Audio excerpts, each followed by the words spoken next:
श्रीराम. आपल्या सर्वांच्या हृदयस्थ वसणाऱ्या आत्मारामास साष्टांग प्रणिपात करून गोस्वामी तुलसीदास रचित श्री रामचरितमानस या ग्रंथातील जो सप्तम सोपान उत्तरकांड याचं आपण चिंतन करत आहोत.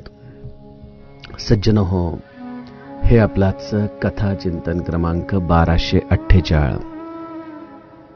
आपण गेल्या चिंतन प्रवाहामध्ये भुशुंडीजींचे गुरु, त्यांच्या हृदयाची असलेली ही विशालता, किंबहुना सद्गुरु तत्वाचं असलेले हे दया सिंधुत्व अभ्यासत होतो.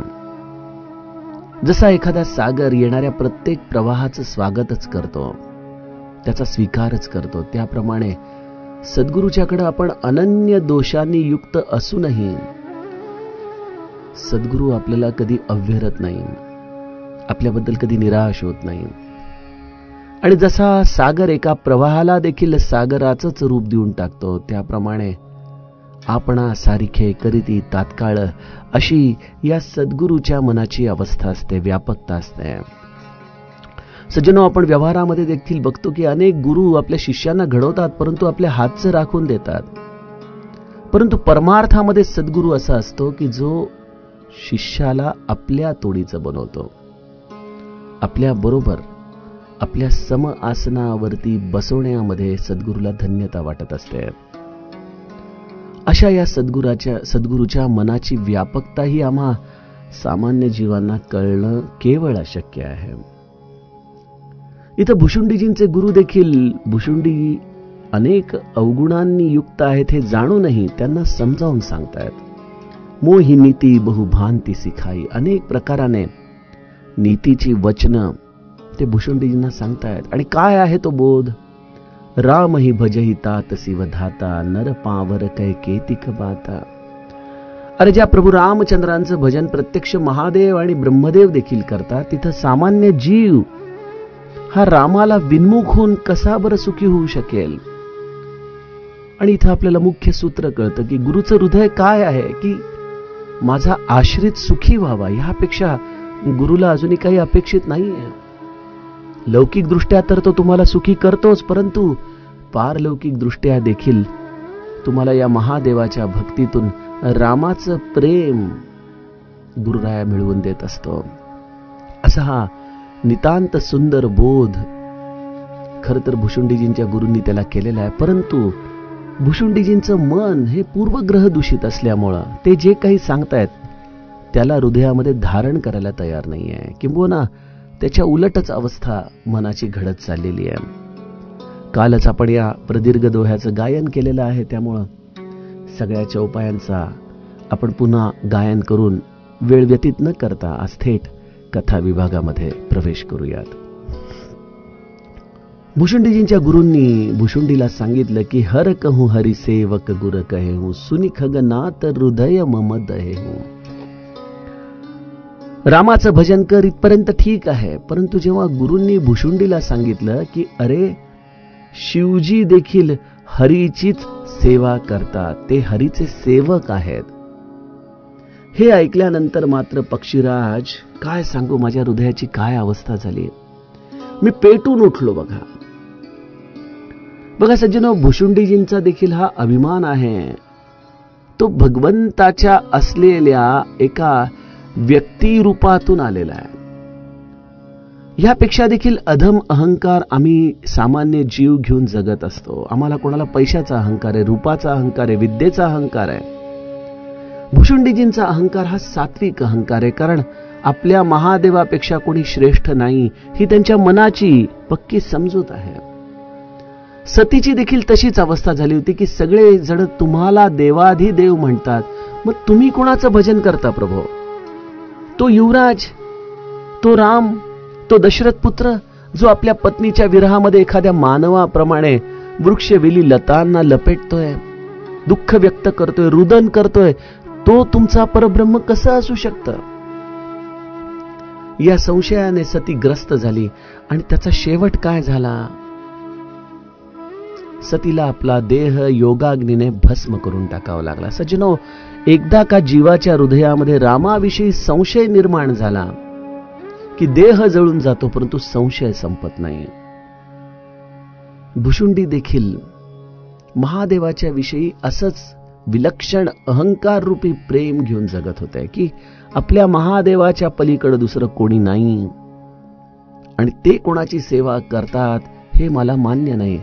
आणि जेव्हा आपले गुरु, ज्यांच्याकडून आपण बोध घेतोय, ज्यांच्याकडून आपण ज्ञान घेतोय, आणि ते देखील स्वतः म्हणतायत आपल्या मुखाने की महादेव देखील हरीची सेवा करतो, त्या क्षणी त्या अहंकाराला माझ्या असा काही धक्का लागला की माझी अवस्था अशी झाली, सुनिखगनाथ हृदय मम दहे हो. माझं हृदय पेटून उठलं. बघा, खरं तर मी नीट समजून घ्यायला पाहिजे गुरु काय सांगतायत, गुरूंना नेमकं यामागं काय सांगायचंय, काय रहस्य आहे. परंतु मी महादेवाला एक व्यक्ती रूपाने ओळखत होतो. गोस्वामीजी किती सुंदर सूत्र सांगतात की का भुशुंडीजींच्या मनामध्ये अशी द्विधा निर्माण झाली, का त्यांचं हृदय संतापाने पेटून उठलं. याचं कारण एकच होतं, धम जातिमय विद्या पाये भयहु जथा अहि दूध पियाय. बघा, आपण आता काही काळानंतर गोस्वामीजी जेव्हा रामायणाच्या शेवटच्या टप्प्यात आपल्याला घेऊन येतील, तेव्हा शेवटच्या एक 3-4 दोह्यांमध्ये गोस्वामीजींनी हे रामायण कोणाला सांगावं आणि कोणाला सांगू नये याचं आपल्याला अत्यंत सविस्तर विश्लेषण करून सांगितलेलं आहे. ज्याच्याकडे श्रद्धा नाही, ज्याच्याकडे दृढ भक्ती नाही, जो अत्यंत तार्किक आहे, जो नास्तिक आहे, जो प्रत्येक गोष्टीची खिल्लीच उडवतो, विनोद करतो, अशा लोकांना ही रामकथा सांगू नये असं स्पष्ट भुशुंडीजी आपल्याला सांगतात. सज्जनो, मला असं वाटतं की आपण आता वर्ण व्यवस्थेला ज्ञानाच्या आधाराने विभागलं पाहिजे. जो नित्य ब्रह्म सेवा करतो, ब्रह्म उपासना करतो, तोच खरा ब्राह्मण. जो आपल्या या पुरुषार्थाच्या आधाराने आपल्या देहबुद्धीचा खात्मा करतो, तो क्षत्रिय. जो या प्रपंचरूपी धनाचा सदुपयोग करत करत भगवत सन्मुख होण्याचा प्रयत्न करतो, तो वैश्य. आणि जो सर्व दृष्टीने भगवंताला विन्मुख राहतो, वारंवार सांगूनही तो भगवंताची भक्ती करत नाही, तोच आता या ज्ञानप्रधान अवस्थेमध्ये शूद्र गणला गेला पाहिजे. या जाती व्यवस्थेमधून, वर्ण व्यवस्थेमधून आम्हाला ही नवीन व्यवस्था विकसित केली पाहिजे. जो मनुष्य योनीमध्ये जन्माला आला आणि भगवत सन्मुख होण्याचा प्रयत्न नाही करत, तोच खऱ्या अर्थाने शूद्र आहे. अशा या भगवंताच्या भक्तीमध्ये शूद्राला गती प्राप्त होत नाही, कारण तो सद्गुरूंनी दिलेला बोध नीट आचरणात आणत नाहीये. गोस्वामी म्हणतायत की भुशुंडी असे का वागतायत, कारण अधम जातिमय विद्या पाय. खरं तर माझी पात्रता नव्हती विद्या प्राप्त करण्याची. माझ्या नशिबाने म्हणा, महादेवाच्या कृपेने म्हणा, प्रभू रामचंद्रांनी अयोध्येतून याच कारणासाठी मला पाठवलं होतं की जा, तुला माझं प्रेम लागत नाहीये ना, तुला माझं स्वरूप कळत नाहीये ना, जा उज्जैन क्षेत्री, तिथे एखाद्या सक्षम सद्गुरूच्या चरणांशी राहून महादेवाची भक्ती कर आणि त्यातून माझं रूप समजून घे. या एका उदात्त हेतूने रामरायाने मला अयोध्येतून उज्जैनला पाठवलं. परंतु मी माझ्या या दंभाच्या आधाराने माझ्या सगळ्या अवगुणांना जसंच्या तसं ठेवून केवळ कपट वरवरती दाखवत भगवंताची सेवा करण्याचा प्रयत्न करतोय, भगवंताची उपासना करण्याचा प्रयत्न करतोय. आणि ती माझी त्यामुळे उपासना कशी चाललेली आहे, भयहु जथा अहि दूध पियाय. जसं एखाद्या सापाला आपण प्रेमाने सांभाळावं, त्याला वेळ काळ पाहून दूध पाजावं, त्याचं पोट भरावं. परंतु जर त्या सापाची त्याला एखादी संधी मिळाली की तो जसा जोरात दंश करतो, आपण पाजलेल्या दुधाची तो किंमत ठेवत नाही, जाणीव ठेवत नाही, त्याचा परतावा आपल्याला तो विषाने देतो.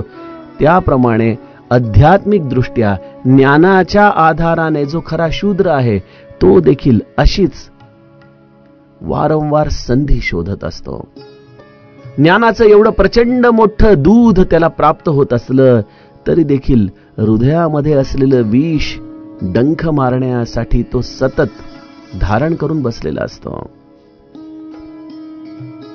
बघा, समाजामध्ये आपल्याला असे अनेक सर्प दिसत असतात जे गुरुच्याकडून ज्ञान घेतात.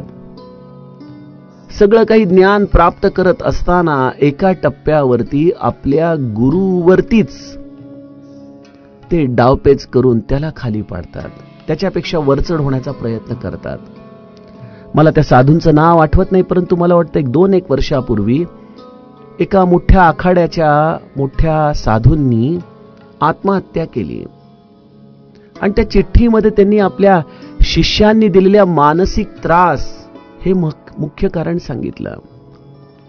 म्हणजे ज्या शिष्यांना त्याने घडवलं, ज्या शिष्यांना त्याने ज्ञान दिलं, ते शिष्य आपल्या गुरुला अडचणीमध्ये आणतात. आणि किती अडचणीमध्ये आणतात की आपल्या गुरुला आत्महत्या स्वीकारण्याचा मार्ग स्वीकारावा लागतोय. कलियुगामध्ये यापेक्षा अजूनही काय जवळच्या खुणा आम्हाला दिसायच्या. आम्ही देखील शाळेमध्ये शिक्षकांच्याकडून अत्यंत विनयाने शिक्षण घेतो, परंतु वेळ प्रसंगी जेव्हा आपण आयुष्यामध्ये कुठलं तरी मोठं पद प्राप्त करतो तेव्हा या सगळ्या शिक्षकांची खिल्ली उडवतो. या शिक्षकांच्या बद्दल आपल्या मनामध्ये आपण आदर ठेवत नाही. ही वस्तुस्थिती आमच्यामध्ये देखील कमी जास्त प्रमाणामध्ये असतेच सज्जनो. ज्यांनी आम्हाला लहानपणीचे संस्कार दिले, ज्यांनी आम्हाला लहानपणापासून शिक्षण दिलं, अशा शिक्षकांचं आमच्या यशामध्ये केवढा मोठा वाटा आहे, परंतु आम्ही विसरून जातो. जी गोष्ट शिक्षकांची आहे तीच गोष्ट आई वडिलांच्या बाबतीत देखील आहे. मुलं लहानपणी आई वडिलांच्या अवतीभोवती खेळतात, त्यांच्याकडून संस्कार घेतात, त्यांच्याकडूनच शिक्षणासाठी लागणारा सर्व पैसा अडका कष्ट करून घेतात. आणि जेव्हा ही मुलं मोठी होतात तेव्हा त्यांचं पहिलं वाक्य असतं, तुम्हाला काय कळतंय? हा सर्पदंश नाही तर काय? तुम्हाला काय कळतंय? अशा पद्धतीने आज या कलियुगात आपण घराघरांमध्ये या गुरुतत्वाची अवहेलना पाहतोच. परमार्थामध्ये काय आणि घरामध्ये काय? मनुष्याला थोडंसं ज्ञान प्राप्त झालं, थोडीशी कुठेतरी महती प्राप्त झाली, पद प्राप्त झालं, धन प्राप्त झालं की त्या सरशी ज्यांच्या आधाराने तो इथपर्यंत आलेला आहे त्या सगळ्या आधारांचीच तो अवहेलना करू लागतो. गोस्वामी यासाठी फार सुंदर सुंदर दृष्टांत आपल्याला पुढे देत आहेत. भुशुंडीजी म्हणतात की माझ्या मनाची अवस्था गुरूंच्या व्याख्याने अत्यंत संतप्त झाली होती. जरी मी गुरूंच्या समोर काही बोललो नाही, मौन गिळून बसलो. बघा सज्जनो, भुशुंडीजींच्या हृदयातला हा दंभ बघत असताना मला किष्किंधा कांडामधला बालीचा वध आठवतो. इथं भुशुंडीजी वारंवार गुरुच्या समोर मौन धारण करून बसलेले आहेत आणि हृदयामध्ये विष धारण करून बसलेले आहेत. आणि इथं बालीचा जेव्हा बाण लागून मृत्यू घटिका जवळ येते त्यावेळेला गोस्वामीजींनी बालीच्या हृदयाचं वर्णन फार छान केलेलं आहे की बाली प्रभू रामचंद्रांना झाडाच्या मागून येताना पाहतोय. सुंदर जटाधारी प्रभू रामचंद्र, हातामध्ये धनुष्य बाण, हे पीत वस्त्र नेसलेले. बाली जमिनीवरती पडलाय, डोक्याला मार लागलाय, कसा बसा उठून बसण्याचा प्रयत्न करतोय. हृदयात लागलेल्या बाणाला एका हाताने धरतोय आणि डोळ्यातून अश्रू वाहतायत. समोर प्रभू रामचंद्रांची सुंदर मूर्ती आहे. बालीच्या हृदयामध्ये अपार प्रेम आलेले रामाला पाहून, परंतु गोस्वामीजी म्हणतात की हृदयामध्ये प्रेम आहे परंतु तोंडामध्ये मात्र कटू वचनं बालीने आणलेली आहेत. आता मला सांगा, यापैकी परमार्थाच्या दृष्टीने कुठली श्रेष्ठ अवस्था आहे? हृदयामध्ये प्रेम आहे आणि तोंडावरती कटू वचनं आहेत, आणि हृदयामध्ये कटुता आहे आणि मुखामध्ये कदाचित मौन किंवा होकारार्थी वचनं आहेत. कुठली अवस्था तुम्हाला परमार्थामध्ये योग्य वाटते? अर्थातच बालीची अवस्था ही योग्य आहे. तुमच्या हृदयातला भाव भगवंत जाणतो, तो तुम्ही काय बोलता याकडे लक्ष देत नाही. म्हणून तर सद्गुरुराया गावंढळ लोकांशी देखील बोलायचे, ईर्षाल लोकांशी देखील बोलायचे. अनेकदा श्री महाराजांची जर कोणाशी भांडणं झाली आणि जर कोणी शिव्या घालू लागलं तर महाराज म्हणायचे, थांब, तुला शिव्या घालायच्यात ना, काही हरकत नाही, परंतु एक अट आहे, एकदा दिलेली शिवी परत द्यायची नाही. असं म्हणून श्री महाराज त्याला त्यांनी दिलेल्या शिव्या सव्याच परत करायचे. जर केवळ बाह्य वचनांच्या आधारानेच सद्गुरू जर कोणाचं मोजमाप करत असता तर अभिनयाला फार मोठा वाव मिळाला असता सज्जनो परमार्थामध्ये. परंतु परमार्थ हा अभिनयाचा नाही, परमार्थ हा प्रभावाचा नाही, परमार्थ हा भावनेचा आहे. आणि त्या भावनेची चव कशी चाखायची हे त्या परमात्म्याला निश्चित माहीत आहे. त्यामुळे तुमच्या कदाचित मुखामध्ये कटू वचनं असतील, परंतु हृदयामध्ये प्रेम आहे. हेच बालीच्या उद्धाराचं प्रमुख कारण ठरलं आणि हेच भुशुंडीजींच्या या अधोगतीचं कारण ठरतंय की हृदयामध्ये संताप आहे आणि मुखावरती होकार आहे, विनय आहे, मौन आहे. कदाचित जर तिथं भुशुंडीजींनी आपल्या गुरुशी संवाद केला असता की गुरुजी आपण म्हणताय, मी हात जोडून आपली क्षमा याचना करून आपल्याशी काही प्रश्न विचारू इच्छितो, काही शास्त्रार्थ संवाद करू इच्छितो, कदाचित माझी धृष्टता असेल, परंतु आपण मला माफ करा. परंतु मी आपणास अत्यंत हात जोडून विचारतो की आपण जे हे म्हणताय की हर कहूं हरी सेवक गुरु कहे हो, हे मला मान्य नाही. माझा महादेव रामाचा सेवक असूच शकत नाही, महादेवापेक्षा कोणी ज्येष्ठ नाही, श्रेष्ठ नाही. मी या बाबतीमध्ये आपल्याशी सहमत नाही. अशी जर बोलण्याची निर्भयता, दृष्टता जर कदाचित भुशुंडीजींनी दाखवली असती तर गुरूंनी त्याच्या मनातल्या सर्व शंकांचं निरसन केलं असतं सज्जनो. परंतु भुशुंडीजी तसं देखील बोलत नाहीयेत आणि मनामध्ये मात्र मानी कुटील कुभाग्य कुजाती गुरु कर द्रोह करव दिन राती, अशा पद्धतीने भुशुंडी आपला काळ गुरुच्या जवळ व्यतीत करतायत. का आपण बोलू शकत नाही गुरुशी? का आपली असहमती गुरुला सांगू शकत नाही? काय आड येतं आपल्या? पहिली गोष्ट अभिमान.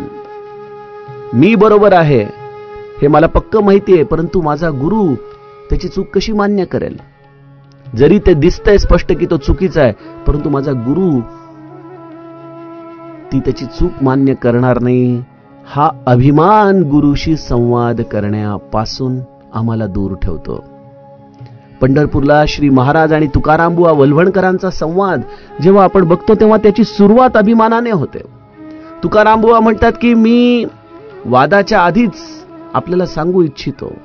असं म्हणता क्षणी श्री महाराज त्यांना थांबवतात. अहो थांबा थांबा म्हणे, मी देखील तुम्हाला सांगू इच्छितो की हा वाद नाही, हा संवाद आहे.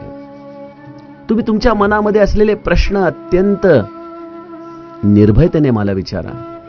कदाचित त्याच्यामध्ये काही धृष्टता वाटली तरी मनामध्ये काळजी करू नका. बघा श्री महाराजांनी किती सुंदर संवादाचं माध्यम तुकारामबुवा वल्हवणकरांच्या समोर ठेवलं. आज घराघरांमध्ये देखील हीच अवस्था आहे. आईबापांशी मुलं बोलत नाहीत, मुलांच्या मनामधलं आईबापांना कळत नाही. कारण हा अभिमान. मी आई वडिलांना सांगितलं तर मला माहिती आहे ते काय उत्तर देणार आहेत, ते ऐकणार नाहीत हे माहिती आहे. असा अभिमान मुलांना घरामध्ये राहूनही मानसिक भिंती निर्माण करायला लावतो. आणि माझा मुलगा म्हणजे हा असाच आहे, तो कधीच सुधारणार नाही, या भूमिकेला घट्ट धरलेले आई वडील मुलांच्या मानसिकतेला समजून घेऊ शकत नाहीत. सज्जनो, अभिमान संवादाला खुंटवून टाकतो. भुशुंडीजींना देखील या अभिमानामुळे आपल्या गुरुशी संवाद करता येत नाही. दुसरी गोष्ट, त्या अभिमानाच्या जोडीला भुशुंडींच्या हृदयामध्ये कुटिलता देखील आहे. कुटिलता कशी आहे? अयोध्येमध्ये जे त्यांचं आचरण होतं, जी त्यांची दांभिकता होती, ती त्यांनी इथं उज्जैनला आल्यानंतर सोडून दिलेली नाहीये. गुरुचा बोध ऐकल्यानंतर देखील त्यांचं चित्त शुद्ध झालेलं नाहीये. त्यांना कदाचित गुरु देखील आपल्या या व्यावहारिक स्वार्थासाठीच हवा असेल आणि त्यामुळे गुरुच्या समोर कदाचित ते भक्तीचं नाटक चांगल्या पद्धतीने वठवत असतील, परंतु त्यांना तो बोध अजूनही घेण्याची मनाची तयारी नाही. याचं कारण कुटिलता, हा कपटीपणा. आपल्या व्यवहारामध्ये देखील अशी अनेक लोक दिसतात की ओठात एक आणि पोटात एक असतं, कारण त्यांची ती कुटिलता. आणि ही जेव्हा आपल्याला जाणवते त्या क्षणी आपण त्या व्यक्तीच्या पासून 2 हात लांब होऊन जातो सज्जनो. त्यामुळे तो अभिमानी आहे, कुटील आहे, दुर्भागी देखील आहे. कारण अरे गुरु एवढा सक्षम समर्थ गुरु भुशुंडींना मिळालेला आहे. केवळ त्याला शरण गेलं असता त्यांच्या मनातल्या या सर्व असलेल्या अभिमानाला, या कुटिलतेला विसर्जित करू शकण्याची क्षमता गुरुच्या जवळ आहे. परंतु तरी देखील ते त्याला शरण जाऊ शकत नाहीयेत. मग याला दुर्भाग्य म्हणायचं नाही तर काय म्हणायचं? आमच्या देखील जीवनामध्ये आम्ही आमच्या सद्गुरूला शरण जाऊ शकत नाही. सज्जनो, ही वस्तुस्थिती आहे. मी शरण आहे शब्दाने म्हणणं आणि तशी आपली वृत्ती घडवणं यामध्ये जमीन आसमानाचं अंतर आहे. खरोखर आम्ही देखील दुर्भागी नाही का हो, जो आम्हाला इतके सहज सांगतो की तुम्ही तुमचा हात माझ्या हातात द्या, मी तो हात रामाच्या हातात नेऊन देतो. हे एवढं साधं सहज वचन आणि हातामध्ये हात देणं म्हणजे शरण जाणं आहे.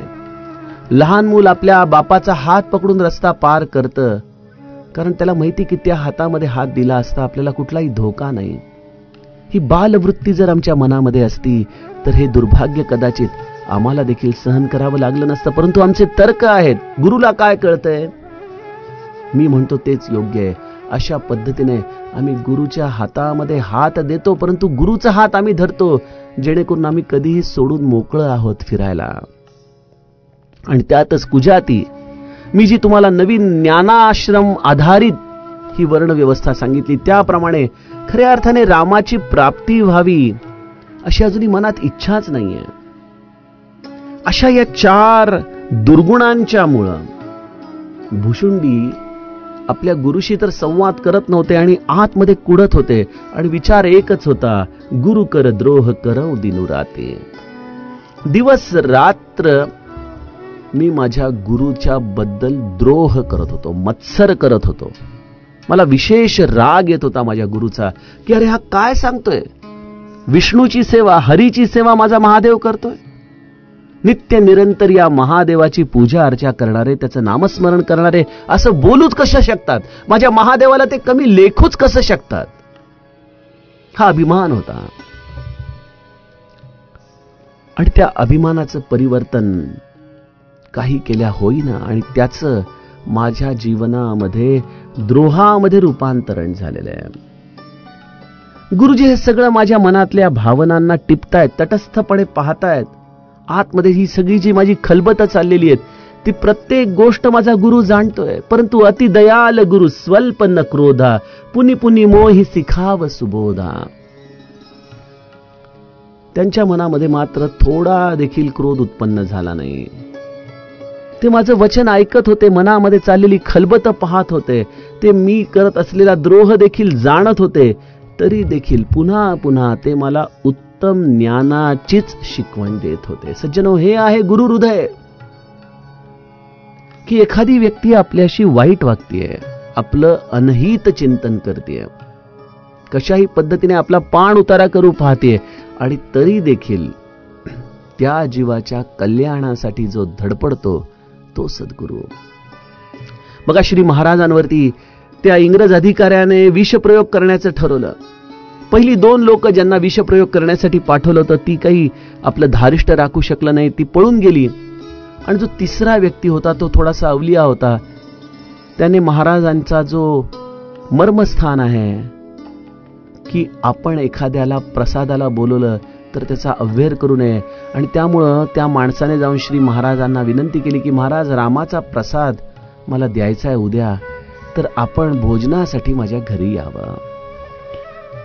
महाराज सगळं काही जाणून होते की हा कशासाठी आलाय, काय करणार आहे, परंतु तरी देखील रामासाठी प्रसाद, रामाचा नैवेद्य या भावनेने श्री महाराजांनी त्याचं आमंत्रण स्वीकारलं. दुसऱ्या दिवशी ताट भरून रामासमोर तो प्रसाद घेऊन आला. महाराजांनी भाऊसाहेबांना एकच गोष्ट सांगितली की आजचा रामाचा प्रसाद कोणी खाऊ नका, रस्त्यावरती देखील टाकू नका, एखादा खड्डा खणून त्यामध्ये तो पुरून टाका. का? कारण रस्त्यावरती टाकला असता कुत्री मांजरं खातील आणि त्यामध्ये असलेल्या विषामुळे तडफडून मरतील. भाऊसाहेबांना जाणीव झाली की महाराज, अहो, जर आपल्याला दिसतंय की काहीतरी दगाफटका होणार आहे तर मग आपण त्याच्या घरी का जाताय प्रसादाला? महाराज फक्त एकच म्हणाले, असू दे भाऊसाहेब, मी जर नाही गेलो तर त्याचं अंतःकरण दुखावेल. एखाद्याचं मन दुखावण्यापेक्षा आणखीन वेगळी ती हिंसा कुठली? त्यापेक्षा महादेवाप्रमाणे हे सद्गुरू राया त्या हलाहल प्राशन करायला तयार झाले. म्हणजे जो द्रोह करत होता, जो मत्सर करत होता, जो जीवे मारू पाहत होता, अशा व्यक्तीच्या कल्याणासाठी देखील गुरुराया चालत त्याच्या घरी जाऊन भोजन प्रसाद घेतोय. आणि त्यानंतर झालेला दाह, ती सगळी कथा आपण जाणताच.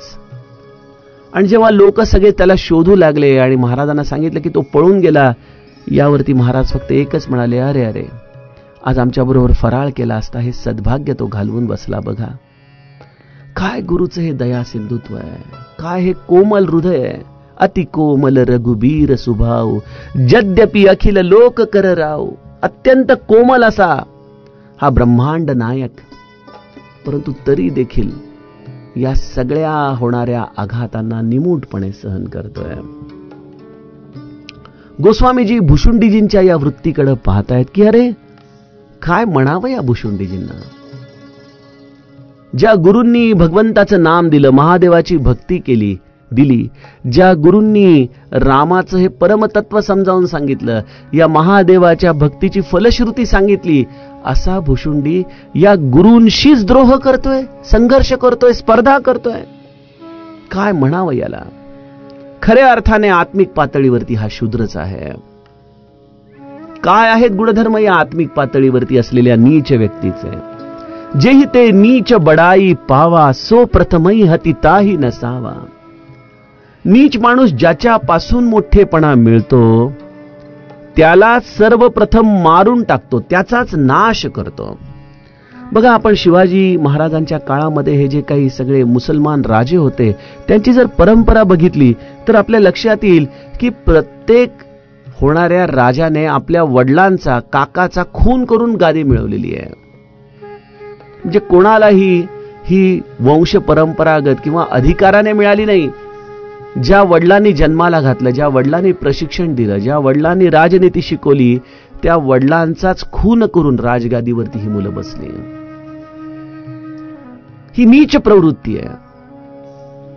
राजकारणामध्ये देखील आपण बघतो की एखाद्याच्या आधाराने लहान मनुष्य मोठा होण्याचा प्रयत्न करतो आणि तो जसा थोडा मोठा होतो त्या सरशी हात सोडून मोठ्याला पायाखाली घालून आपण त्याच्याहून मोठं होण्याचा प्रयत्न करतो. ही नीच प्रवृत्ती आहे. परंतु एक गोष्ट आहे, ही जास्त काळ टिकत नसते सज्जनो. त्यामुळे गोस्वामीजी म्हणतात की नीच माणसाची ही प्रवृत्ती आहे की तो सर्वप्रथम त्यालाच मारून टाकतो, त्याचाच नाश करतो ज्याच्यापासून त्याने मोठेपणा मिळवलेला आहे. ऐका, किती उदाहरणं देऊ तुम्हाला. धूम अनल संभव सुनु भाई, तेही बुझाव घन पदवी पाई. नीच माणूस कसा ज्याच्यापासून मोठेपणा मिळाला त्याचाच नाश करतो.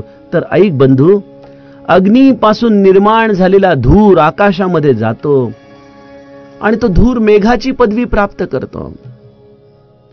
आणि ही पदवी प्राप्त होताच सर्वात पहिली गोष्ट जर तो काही करत असेल तर तो अग्नीला विझवून टाकतो, ज्याच्यापासून त्याची उत्पत्ती झाली, ज्याच्याशिवाय त्याला अस्तित्वच नव्हतं.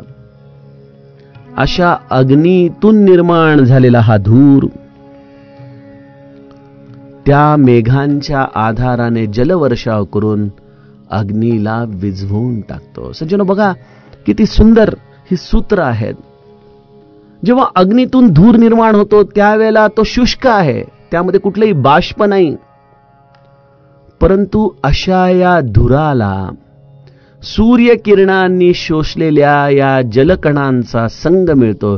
त्या वायूमध्ये ते साठवले जातात. त्या वायूने साठवल्यामुळं त्यांना मोठेपण प्राप्त होतं. ते आपल्या असलेल्या अधिष्ठानाला विसरून जातात. ज्याने आपल्याला लहानाचं मोठं केलं, ज्याने आपल्याला हे उंच स्थान दिलं, ते विसरून जातात आणि त्या नवीन मिळालेल्या मित्रांच्या मदतीच्या आधाराने जलवर्षाव करून ते सर्वप्रथम या अग्नीलाच विझवून टाकतात. अशा रीतीने नीच व्यक्ती ही सदैव आपला स्वार्थ साधण्यामध्येच मग्न असते आणि तो स्वार्थ साधताना त्याला हे देखील कळत नाही की अरे, ज्यांनी आपल्याला लहानाचं मोठं केलं, ज्यांनी आपल्याला हे एवढं मोठेपण मिळवून दिलं, आज आपण त्यांच्याच जीवावरती, त्यांच्याच विनाशासाठी कार्य करतोय. सज्जनो, ही जाणीव देखील त्यांच्या हृदयामध्ये नसते. हाच तो नीचपणा भुशुंडी देखील आपल्या हृदयामध्ये धरून आहेत. सज्जनो, अशा रीतीने भुशुंडीजींच्या हृदयामध्ये असलेल्या या कावेबाज नीच प्रवृत्तीचं चिंतन गोस्वामीजी आम्हाला आणखीन काही उदाहरणांमधून सांगणार आहेत. त्याचं चिंतन आपण उद्याच्या कथाप्रवाहामध्ये करूयात. जानकी जीवन स्मरण जय जय राम.